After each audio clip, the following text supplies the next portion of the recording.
அந்த birthday gift கொடுக்க முடியல. அது பாதி வீடியோ இருக்குது. பார்ட் 1, இது பார்ட் 2. மறக்காமல் பார்த்துருங்க. வாங்க இதை பார்க்கலாம். இவங்க என்ன பண்ணிட்டு இருக்காங்க. இவங்க தான் பர்த்டே கேர்ள். தேங்க்யூ. எனக்கு விஷ் பண்ணவங்கள ரொம்ப நன்றி. எல்லாத்துக்கும் இவ விஷ் பண்ணிடுங்க. மறக்காமல் கமெண்ட் பண்ணிடுங்க. வாங்க. இவளுக்கு வந்து இப்போ வந்து கிஃப்ட்டை வந்து காமிக்க போகிறோம். அதனால இவளுக்கு கண்ணிட்டு போகலாம். வாங்க என் கூட. எங்கே கூப்பிட்டு போகிறாங்க?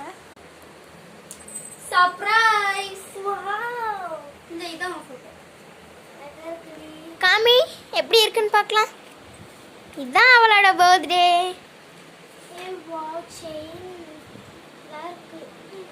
பொம்மைனா இவளுக்கு உயிர், அவ்வளோ உயிர். இருடி, இதை வந்து நம்ம ஃபர்ஸ்ட் லைட் ஆஃப் பண்ணிட்டு போட்டுக்கலாம். வாங்க பண்ணலாம். Happy birthday to you. Thank you. Friends close அப்ல பார்க்கணும்னா